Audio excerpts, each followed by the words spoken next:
hold on. Thank you so much for bringing me to your favourite bar, which is Jordan's.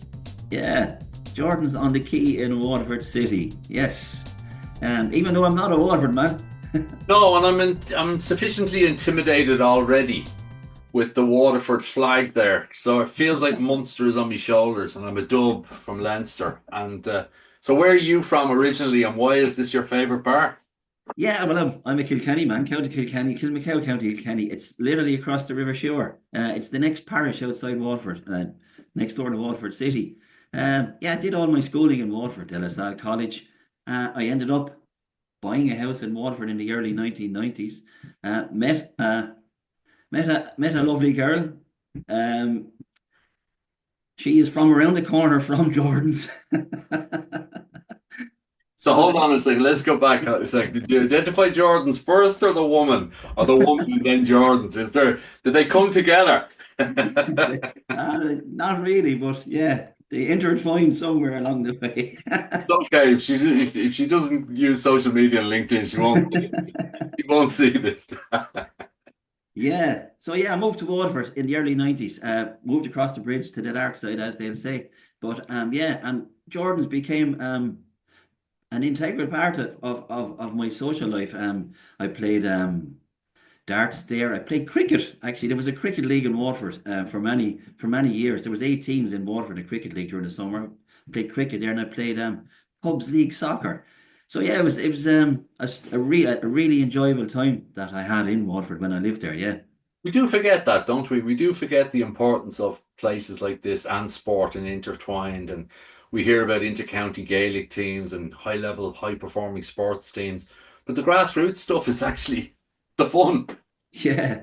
Well, it's how you get to meet people and have some laugh, and takes you different places and meet different people. I have to go back to the cricket.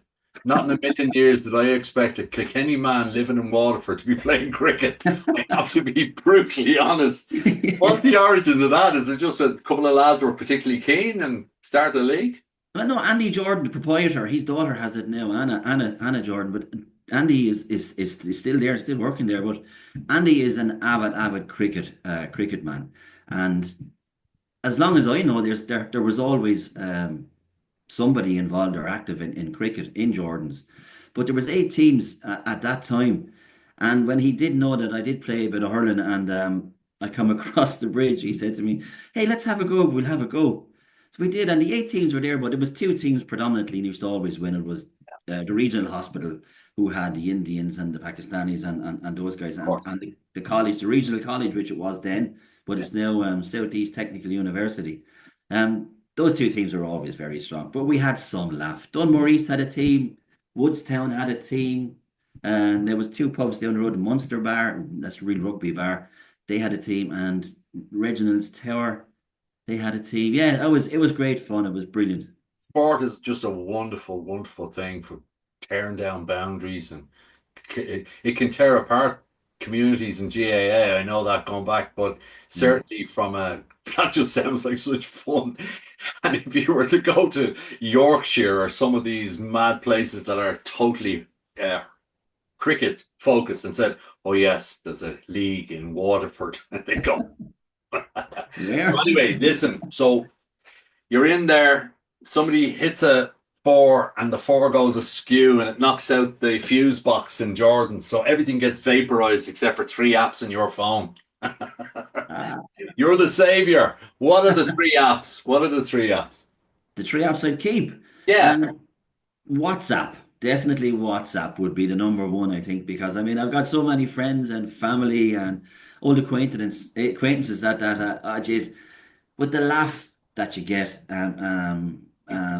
the communication, but how people bring you down to earth so quick with so few words, and the fun. It's brilliant. I couldn't do it without WhatsApp. Couldn't yeah, do it without yeah. it.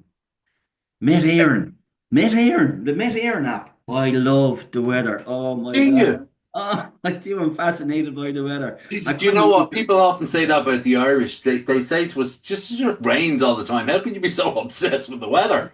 Why do you like the weather so much? I don't know, mate. It's just because I suppose sport, and getting out there and being outside. I suppose I want to know what the weather's going to do on weekend. Am I going to get out for a few holes on Sunday morning? Will I get to see the match on Saturday evening? Yeah. Then what's the drying like? So, so I was waiting for you to throw in something other than sport, but yeah, that's good. That's good. I like that one. yeah, yes, so yeah, yeah. Well, and then so many Irish people like talking about the weather. It's kind of the first when you jump into a taxi. Or you meet somebody. Or, yeah, so yeah, I'm There was fascinated. there was a guy we were talking to recently, and for whatever reason, he said to me, "Can you explain a soft day to me?" And when somebody actually said, we throw a soft day, thank God, or whatever the saying is, and then somebody actually stopped you and said, "Well, what is a soft day?" So I'm going to ask you. I had no answer. What's a soft day?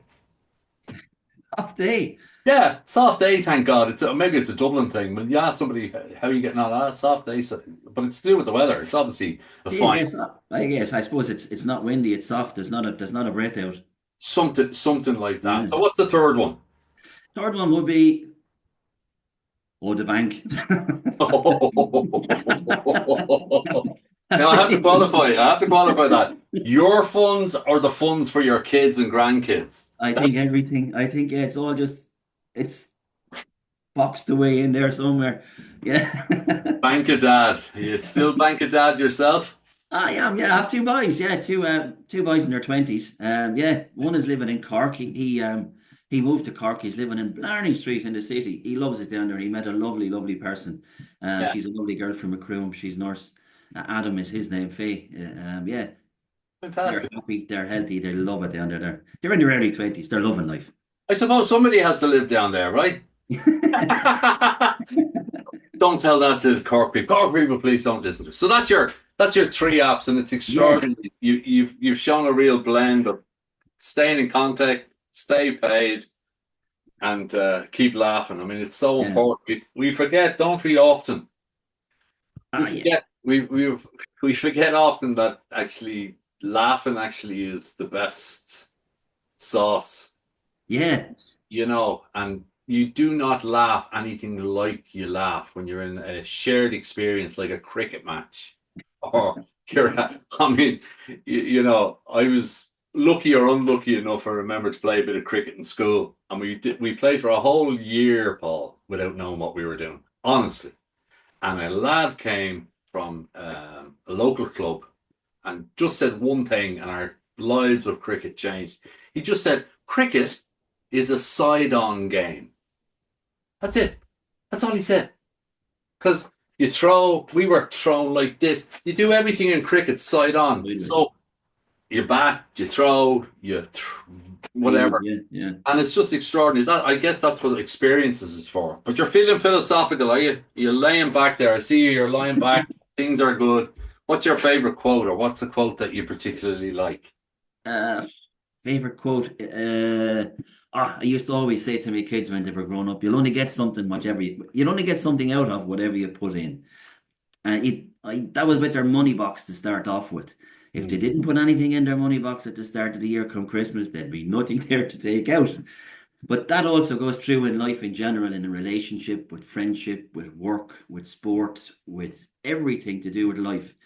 You'll only get out of something what you put into it. If you're passionate about something, you love doing it, you'll get all that back in spades.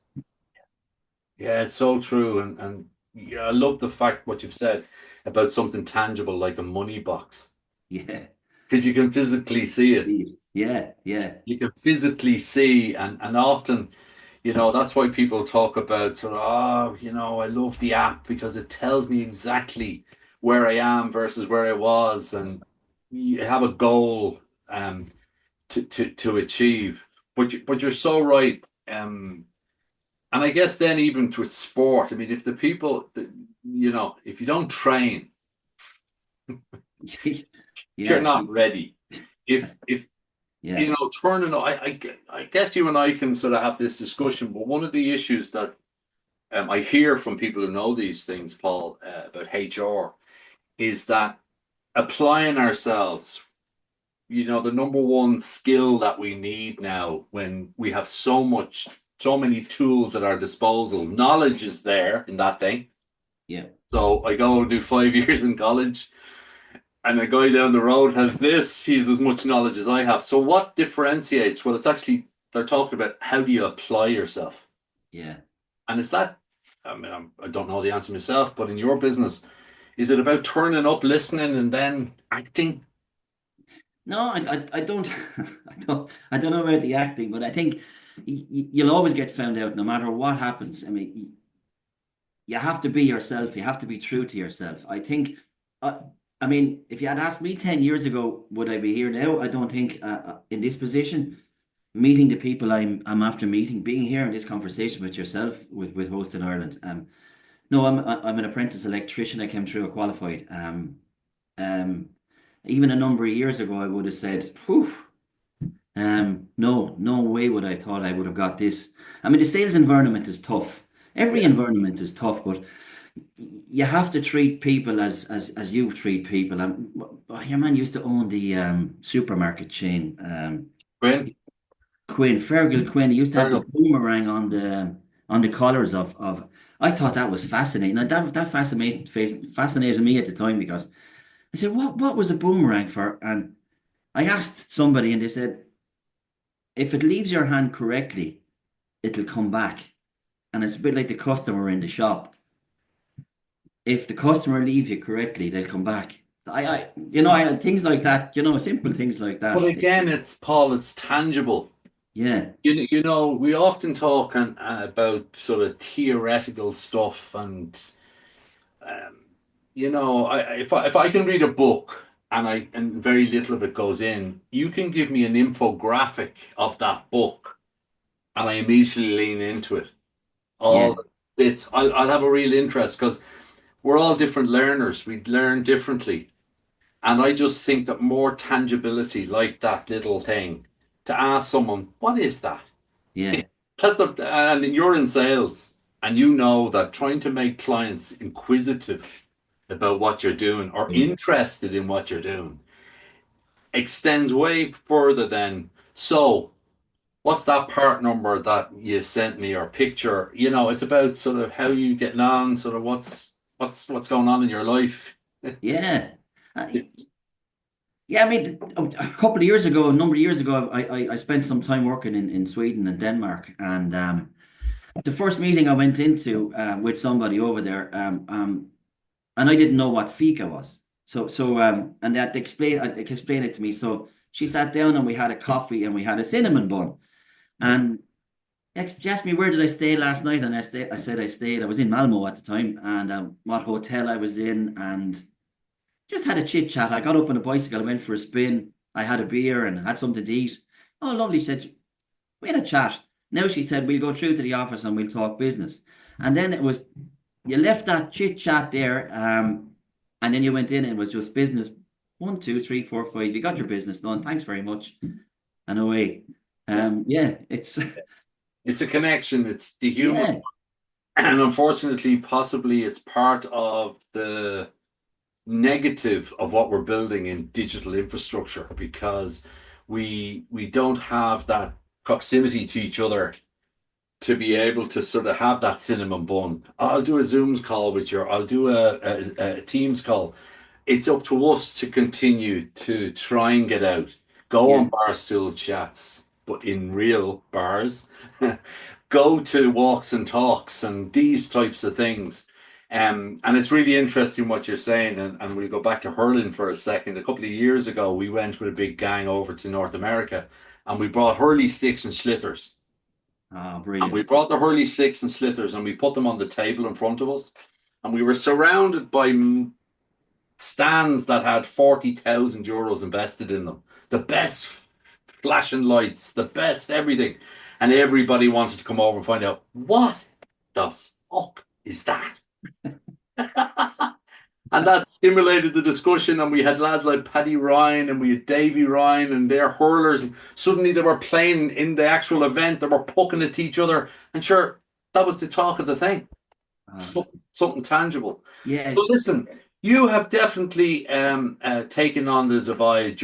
I guess you're a Munster man and a Leinster man, Waterford and Kilkenny. you've two tickets in the lottery every year. I mean, I think you've got it worked out. Well, it's easy. It's nicer. It's a great option to have to get tickets. when you mention the word tickets, it's great to have that option. And listen, I'm sure there's many other advantages, and we won't bring your wife back into it. But thank you so much, Paul. It's been so much fun. It's been short and sharp, but it's been fun. Thanks a million. Thanks a lot, Garry. Thanks a million. Yeah.